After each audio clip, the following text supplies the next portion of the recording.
எல்லாருக்கும் வணக்கங்க. ரிஷப ராசிக்கு உண்டான ராகு கேது பயிற்சி பலன் தானுங்க இந்த பதிவில் நம்ம பார்க்க போகிறோம். மே மாதம் 17ஆம் தேதி ராகுவும் கேதுவும் பயிற்சி அடைஞ்சாங்க. அப்போது ராகு கேது பயிற்சி அடைஞ்ச தருணம் ரிஷபராசி நண்பர்களுக்கு சாதகமாக இருக்குமா இல்லை பாதகமாக இருக்குமா? ஏன்னா ராகு ரிஷபராசிக்கு 10வது பாவகன் சொல்லக்கூடிய தொழில் ஸ்தானத்துக்கு வந்திருக்காரு.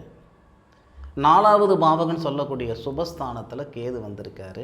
இந்த அமைப்புகள் எப்படி இருக்கும், முழுமையான பலன்களை தான் இந்த பதிவில் நம்ம பார்த்துக்கிறோம்.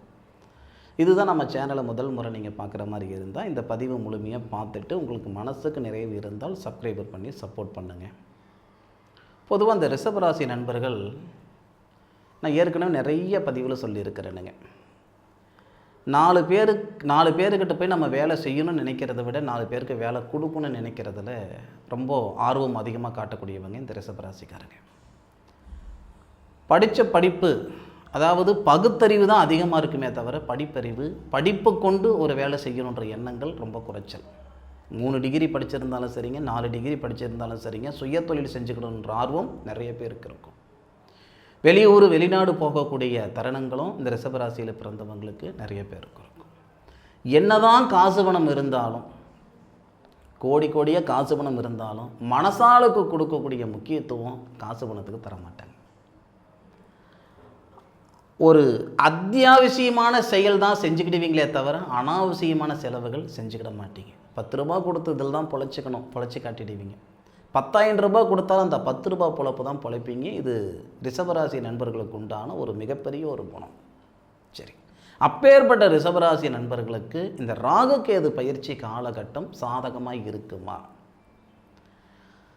ராகு கேது பயிற்சி காலகட்டத்தில் குரு பகவானும் மாறி இருக்காரு, அதுக்கு முன்னுக்கு சனி பகவானும் மாறி இருக்கார். 10வது பாவகம்ன்றது ஒரு மனுஷனுக்கு முக்கியமான பாவகம். 2வது பாவகம்ன்றது ஒரு மனுஷனுக்கு ரொம்ப ரொம்ப முக்கியமான ஒரு பாவகம். 2வது பாவகம்ன்றது குடும்பஸ்தானம், தனம். 10வது பாவகம்ன்றது தொழில் இல்லையா? தொழில் ஸ்தானம் மட்டும் சரியாக இருந்தால் போதாது, இல்லை தனஸ்தானம் மட்டும் சரியாக இருந்தால் போதாது இல்லையா? அப்போது தனஸ்தானத்தில் ராகு பகவான் இருக்கக்கூடிய காலகட்டம் மிக சிறந்த காலகட்டம். தனஸ்தானம் அப்படின்றது ரிஷப ராசிக்கு 2வது பாவகத்தில் குரு பகவான். குரு பார்வைப்பட்டாவே கோடி புண்ணியம். ஆனால் குரு பகவான் ராசிக்கு 2வது பாவகத்தில் இருக்காரு. நம்மளுடைய ராசிக்கு 6வது பாவகத்தை பார்க்குறார். ராகு கேது பயிற்சியில் ஏன் குருவை பற்றி நான் பேசுகிறேன் அப்படின்னா, உடலஸ்தானத்தில் வந்த குரு 8வது பாவகத்துக்கு அதிபதி 6வது பாவகத்தை பார்க்கறதுனால மிகப்பெரிய நல்லது நமக்கு எப்படி நடக்க போகுதுன்னா, உடல் உபாதைகள் குறைய போகுது. ஏன்னா இந்த குரு உங்கள் ராசிக்கு 6வது பாவகத்தையும் பார்ப்பாரு, ராகு பகவான் இருக்கக்கூடிய இடத்தையும் பார்ப்பார். இதனால் உடல் உபாதைகள் சரியாகும். செவுறு இருந்தால் தான் சித்திரம் வரைய முடியும் இல்லையா? எத்தனையோ பேருக்கு மனசில் இருக்கிற தெம்பு தகரியும் உடம்புல இல்லாமல் இருக்கும். காலையில் எந்திரிச்சு நேரமாக கிரவுண்டுக்கு வாக்கிங் போகணும், இல்லை ஒரு எக்ஸசைஸ் பண்ணணும், மெடிடேஷன் பண்ணணும், இந்த மாதிரி எண்ணங்கள் இருக்கும், செயல்படுத்த முடியாது. ரிஷபராசியில் பிறந்தவங்களுக்கு இந்த மாதம், இந்த மே மாதம் 27ஆம் தேதியிலிருந்து 27ஆம் தேதினா 12வது பாவகத்துக்கு அதிபதினு சொல்லக்கூடிய அந்த செவ்வாய் 25ஆம் தேதி மாறுறார். அப்போ செவ்வாவுடைய அமைப்பு கொண்டும் ராகு பகவானுடைய அமைப்பு கொண்டும் கேது குரு இந்த 4 கிரகங்களுடைய அமைப்பு கொண்டு மே 27ஆம் தேதியிலிருந்து உங்களுக்கு ஏறுமுகமாக இருக்கும், ஏற்றங்களை கொடுக்கும். அந்த ஏற்றங்கள் தானங்க மாற்றங்களாக வரப்போகுது. அப்போது தொழில் ஸ்தானத்தில் கண்டிப்பாக மாற்றங்கள் வரும். ஒரு நிறுவனத்தில் வேலை செய்துக்கிட்டு இருக்கிறீங்க அப்படின்னா கண்டிப்பாக இந்த தருணங்களில் நீங்கள் வேறு நிறுவனத்துக்கு போகிறதுக்கான வாய்ப்புகள் நிச்சயம் தரும். அதில் மாற்று கருத்து இல்லை. நான் அரசாங்கத்தில் தான் வேலை செய்துக்கிட்டு இருக்கிறேனுங்க, சம்மதம் இல்லாத இடத்துல நான் இருக்கேன், என் குடும்பம் ஒரு இடத்துல இருக்குது, நாங்கள் ஒரு இடத்துல இருக்கோம். பதவி அதாவது நம்ம இடமாற்றங்களுக்காக நான் ரொம்ப நாள் முயற்சி பண்ணுறேனுங்க அப்படின்னா இந்த தருணங்களில் இடமாற்றங்கள் வந்துடும். ஒரு சிலருக்கு வேலையே மாற்றம், ஒரு சிலருக்கு வேலையில் இருக்கிற இடங்கள் மாற்றம். இந்த மாதிரி சூழல் எல்லாமே இந்த தருணங்களில் வரப்போகுது. இதில் மாற்று கருத்து இல்லை. ஆதாரம் இல்லாமல் சொல்லலைங்க, ஆதாரப்பூர்வமாக சொல்கிறேன். தொழில் ஸ்தானாதிபதினு சொல்லக்கூடிய சனி பகவான் லாபஸ்தானத்தில் இருக்காரு. தொழில் ஸ்தானம் சொல்லக்கூடிய 10வது பாவகத்தை குரு பகவான் பார்க்குறாரு. இதெல்லாம் ரொம்ப சிறப்பான விஷயம். அந்த தருணங்களில் ராகு கேது பயிற்சி. இந்த காணொலியை பார்க்குறவங்க, இந்த வீடியோ பார்க்குறவங்க கேட்கலாம், சார் ராகு கேது பயிற்சினா அதுக்கு மட்டும் பலன் சொல்லுங்களேன் சார் அப்படின்ட்டு. அப்படி இல்லைங்க. ஒரு கிரகம் பயிற்சி அடையுதுன்னா அந்த தருணங்களில் மற்ற அமைப்புகள் எல்லாம் எப்படி இருக்குன்னு பார்த்து கணிச்சு சொல்லக்கூடியது தானுங்க ராகு கேது. வெறும் பருப்பு மட்டும் போட்டால் சாம்பார் ஆகிடாது. வெறும் பருப்பு மட்டும் போட்டால் சாம்பார் ஆகிடாது. பருப்போட 10 பொருளும் போட்டால் தான் சாம்பார் ஆகும். அது புரிஞ்சுக்கிடணும். அந்த மாதிரி இந்த ராகு கேது பயிற்சியில் நமக்கு மாற்றங்கள் வருதுன்னா இந்தந்த சூழல் இருக்கிறதுனால தான் உங்களுக்கு மாற்றங்கள் ஏற்படுது. அதுபோக 4வது பாவகன் சொல்லக்கூடிய குரு பகவான், அதான் 4வது பாவகன் சொல்லக்கூடிய சுபஸ்தானத்தில் கேது வந்திருக்கிறது மிகப்பெரிய சிறப்பு. ஆன்மீக தலங்களுக்கு அதிகமாக போவீங்க. எல்லாருக்கும் ஆசைகள் இருக்கும். நான் வாரணாசி போகணும், இல்லை அங்கே போகணும், இங்கே போகணும், வெளியூர் ஆன்மீக சுற்றுதலங்கள் போகணும், வெளிநாட்டில் இருக்கக்கூடிய ஆன்மீக சுற்றுதலங்களுக்கு போகணும் அப்படின்ற ஆசைகள் நிறையா இருக்கும். இந்த தருணங்கள் 100% சரியாக இருக்கும். சரியான ஒரு தருணமும் கூட. ஒரு சிலருக்கு சபரிமலைக்கு ரொம்ப பக்கத்தில் இருக்கக்கூடிய சபரிமலைக்கு போகணுன்ட்டு 10 வருஷமாக நினச்சிருப்பாங்க, முடியாது. ஆனால் இந்த தருணங்களில் முடியும். அற்புதமான நேர காலங்கள். இன்னும் சொல்லணும்னா நிறைய பேருக்கு திருமணத்தில் இருக்கிற தடைகள் எல்லாம் சரியாக போகுது. திருமணம் ஆனவங்களுக்கு நிம்மதியான வாழ்க்கையும் நிம்மதியான வாழ்வாதாரமும் வரப்போகுது. ஏன், படித்த படிப்புக்கு உண்டான உத்தியோகங்கள் எல்லாம் கிடைக்க போகுது. எது எப்படி இருந்தாலும் ராகுவும் கேதுவும் பயிற்சி அடைஞ்ச காலகட்டம் ரிஷபராசி நண்பர்களுக்கு பொற்காலம். இந்த பிரபஞ்சம் நமக்கு பாதையை தான் காட்டுமே தவிர காட்டின பாதைகளை கையை பிடிச்சி கூட்டிகிட்டு போகாது. பொதுவாக நமக்கு சந்தர்ப்பம் மட்டும் கிடைச்சா போதும்னு நினைக்கக்கூடிய நண்பர்களுக்கு இந்த நேரம் நல்ல நேரம். சந்தர்ப்பம் கிடைச்சா போதாது, என்னை கையை பிடிச்சி கூட்டிகிட்டு போகணும் இந்த பிரபஞ்சம்னா அது இதை விட 10 மடங்கு அதிகமான நல்ல நேரம் இருந்தாலும் வேலைக்காகாது. ரிஷபராசியில் பிறந்த ஆணாக இருந்தாலும் சரி, பெண்ணாக இருந்தாலும் சரி, உழைப்புக்கு தகுந்த உயர்வு ஏற்படுத்தும், வாழ்க்கைக்கு ஏற்ற வளர்ச்சி ஏற்படுத்தும், உயர்றதுக்கும் உருப்படுறதுக்கும் அருமையான நேரம் பார்த்துக்கிடுங்க. அதுவும் கலைத்துறையில் இருக்கிற நண்பர்களுக்கு, சார் 1000 எஃபைட் போடுறேனுங்க, முயற்சி கொடுக்குறேனுங்க, ஆனால் முன்னுக்கு வராமல் இருக்கிறேனுங்க, 4 படம் 5 படம் தயாரிச்சிருக்கிறேனுங்க, கழுத்து பிடிக்கிற அளவுக்கு கடன் பிரச்சனை இருக்குதுங்க, பணப்பிரச்சனை இருக்குதுங்க, இருக்கலாமா செத்து போயிடலாமான்ற மனநிலையில் நான் இருந்துக்கிட்டு இருக்கிறேனுங்கன்னா இந்த தருணங்களை சரியான முறையில் பயன்படுத்திக்கிட்டால் இருக்கிற கடனெல்லாம் கட்டிக்கிறதுக்கான வாய்ப்புகள் கொடுத்துரும். தனஸ்தானத்தில் இருக்கக்கூடிய தனகாரகன், தனஸ்தானம்ன்றது 2வது பாவகம் தானே, தனஸ்தானத்தில் தனகாரகன் இருக்கிறாரு. ராகு அப்படின்னு சொல்லக்கூடிய அந்த 10வது பாவகத்தில் இருக்கக்கூடிய ராகு பகவானை பார்க்குறாரு.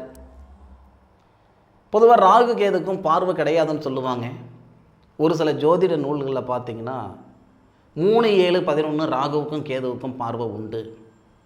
சரி, பார்வை உண்டா இல்லையா அப்படின்ற ஆராய்ச்சி நமக்கு வேண்டாம். அப்படி பார்வைகள் இருக்குது அப்படின்னா இந்த ராகு பகவானுடைய பார்வை எப்பயுமே ஒரு கிரகம் முன்னோக்கி போவாங்க, ராகுவும் கேதுவும் தான் பின்னோக்கி வருவாங்க. ராகுடைய பார்வை ரிஷபராசிக்கு 8வது பாவகம் திடீர் அதிர்ஷ்டத்தை கொடுக்கும். திடீர் அதிர்ஷ்டத்தை கொடுக்கும். இது கலைத்துறையில் இருக்கிற நண்பர்களுக்கு மட்டும் சொல்லலை, எல்லா துறையிலும் இருக்கிற நண்பர்களுக்கு சொல்கிறேனுங்க. சலவை தொழில் செய்கிறவங்களிருந்து, ரியல் எஸ்டேட் செய்கிறவங்களிருந்து, ரெஸ்டாரண்ட்டை வச்சுட்டு இருக்கிறேனுங்க, நீங்கள் எந்த தொழில் செய்கிறவங்களாக இருந்தாலும் சரி, இந்த தருணங்களில் தொழில் ஸ்தானத்தில் திடீர் அதிர்ஷ்டம் ஏற்படுத்தும். மாற்று கருத்து கிடையாது. காற்றடிக்கும் போது தூற்றிக்கிடணும், வயசு இருக்கும்போது வாழ்ந்துக்கிடணும் இல்லையா? இந்த தருணத்தை சரியான முறையில் பயன்படுத்திக்கோங்க. கட்டாயம் உங்களுடைய வாழ்க்கையில் மாற்றங்கள் நிறைய வரும், அதில் மாற்று கருத்து கிடையாது. ஒரு சிலருக்கு அக்டோபர், நவம்பர், டிசம்பர் இந்த 3 மாதம் கொஞ்சம் பாதகத்தை கொடுத்துரும். ஒரு சிலருக்கு வாங்காத பணத்துக்கு வட்டி கட்டுற மாதிரி ஆயிடுச்சு, செய்யாத தப்புக்கு தண்டனை அனுபவிக்கிற மாதிரி ஆயிடுச்சு அப்படின்ற மாதிரி ஒரு சூழல் ஏற்படுத்திடும். அக்டோபர், நவம்பர், டிசம்பர் கொஞ்சம் சூதானமாக இருங்க. அந்த 3 மாதம் மட்டும்தான், மற்றபடி தொந்தரவு கிடையாது. இப்போ ராகுவும் கேதுவும் பார்த்தீங்கன்னா 1.5 வருஷம், 18 மாதம் சொல்லுவாங்க, 1.5 வருஷம் ராகு கேது பயிற்சி அடைகிறது. 10வது பாவகத்தில் வந்திருக்கிற ராகுவும் சரி, 4வது பாவகத்தில் இருக்கக்கூடிய கேதுவும் சரி, நிச்சயமாக உங்களுடைய வாழ்வாதாரத்தில் மிகப்பெரிய மாற்றங்கள் ஏற்படுத்தும். எதிர்பார்ப்புகள்ன்றது நிறைய வீடியோவில் நான் சொன்ன மாதிரி ஒவ்வொருத்தருக்கும் ஒவ்வொரு விதமான எதிர்பார்ப்பு இருக்கும். நம்மளுடைய எதிர்பார்ப்புகள் எல்லாமே பூர்த்தி அடைகிறதுக்கான நேரம் ஐயா இந்த நேரம். அதே மாதிரி மலை மேலே இருக்கக்கூடிய சிவனுடைய திருத்தலத்துக்கு போயிட்டு வர்றது ரிஷபராசி நண்பர்களுக்கு அவ்வளோ விசேஷம் இந்த தருணங்களில். சார் சிவன் கோவில் மலை மேலே இருக்கா சார்? நிறைய இடத்துல இருக்குது. அதுவும் சிவனும் சக்தியும் சேர்ந்து இருக்கக்கூடிய ஒரு திருத்தலத்துக்கு போகிறது மிகப்பெரிய நல்ல விஷயம் இந்த தருணங்கள். அதாவது அர்த்தநாதீஸ்வரர் அந்த அர்த்தநாதீஸ்வரர் திருத்தலம் நாமக்கல் மாவட்டத்தில் திருச்செங்கோடு அப்படின்ற இடத்துல இருக்குது. அர்த்தநாதீஸ்வரர் அந்த திருத்தலத்துக்கு போயிட்டு வர்றது ரொம்ப ரொம்ப சிறப்பு. அதே மாதிரி மேட்டூர்லேருந்து கொள்ளைகால் போகிற பாதையில் மாதேஸ்வரன் மலை அப்படின்ற ஒரு திருத்தலம் இருக்கும், சிவனுடைய திருத்தலம். அங்கே போயிட்டு வர்றது ரொம்ப ரொம்ப சிறப்பு. இந்த 2 திருத்தலங்களுக்கும் நம்ம போகணும்னா குடுப்பனை இருந்தால் தான் போக முடியும். இந்த வீடியோ பார்க்குறீங்க, நாளைக்கே போகணுன்ற எண்ணம் மனசுக்குள்ளார வந்தாலும் உங்களுக்கு பிரார்த்தம் இருந்தால் தான் இந்த திருத்தலத்துக்கு போயிட்டு வர முடியும். ஆனால் 4வது பாவகத்தில் இருக்கக்கூடிய கேது பகவான் இந்த நேரத்தில் இந்த கோவில்களுக்கெல்லாம் போகிறது மிகப்பெரிய அதிர்ஷ்டத்தை கொடுக்கும், ஆரோக்கியத்தை கொடுக்கும். ஒரு சிலருக்கு வாகன யோகம் ஏற்பட போகுது, ஒரு சிலருக்கு மண்மனை யோகம் ஏற்பட போகுது. எது எப்படி இருந்தாலும் வாழ்க்கையில் இருக்கக்கூடிய சிக்கல்கள் எல்லாமே சரியாக போகுது, சீராக போகுது. அதில் மாற்றங்கள் இல்லை. சின்னதாக நான் ஒரு டிஃபன் கடை வச்சிட்ருக்கிறேனுங்க அப்படின்னா ஒரு பெரிய லெவலில் ஒரு ஹோட்டல் வைக்கிறதுக்கான சூழல் ஏற்படுத்தும். எதிர்பாராத இடத்துல இருந்து உதவிகள் சேரும். நான் முழுக்க உங்களுக்கு சொல்கிறது இந்த வேலை வாய்ப்பில் நீங்கள் நல்ல ஒரு இடத்துல போய் உட்காந்துக்கிடுவீங்க. அதுக்கு மாற்றங்கள் நிறைய வரும். அதில் மாற்றுக்கிறது கிடையவே கிடையாது. எத்தனையோ பேர் நான் முதலே சொன்ன மாதிரி படித்த படிப்புக்கு உண்டான உத்தியோகமெல்லாம் வரப்போகுது. வெளிநாடு போன்ற மாற்றங்கள், வெளிநாடு போகிறதுக்கான மாற்றங்கள் எல்லாம் ஏற்படும். வெளிநாட்டில் இருக்கிற நண்பர்களுக்கு அந்த நாட்டு குடியுரிமை வரத்துக்கோ அல்லது அந்த நாட்டில் ஒரு மண்மனை வாங்கிறதுக்கோ ஒரு அதிர்ஷ்டமான நேர காலங்கள் இந்த தருணங்கள். சரியா? அதுக்கும் மேலே ரிஷபராசி நண்பர்களுக்கு மெயினான ஒரு விஷயம் சொல்லணும்னா, மன அழுத்தம் நீங்க போகுது. 1000 தொந்தரவு இருந்தாலும் ஒரு நோய் இருக்குதுன்னா அந்த நோய்க்கு மருந்தே இல்லை சார் அப்படின்னா அது மனநோய், மன அழுத்தம். 11வது பாவகம் சொல்லக்கூடிய லாபஸ்தானத்தில் ராகு இருந்து 5வது பாவகத்தில் கேது பகவான் இருந்து உங்களுக்கு எந்தெந்த வகையில் சிரமத்தை கொடுக்கணுமோ அந்தந்த வகையில் சிரமத்தை கொடுத்துருப்பாங்க.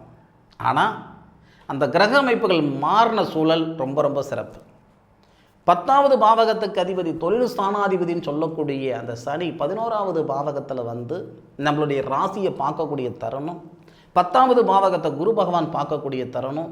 அந்த ராகு அப்படின்னு சொல்லக்கூடிய அந்த 10வது பாவகத்தில் இருக்கிற ராகு உங்கள் ராசிக்கு 4வது பாவகத்தை பார்க்கறது. இது எல்லாமே நமக்கு மண்மனை யோகம், வாகன யோகம் ஏற்படுத்தும்.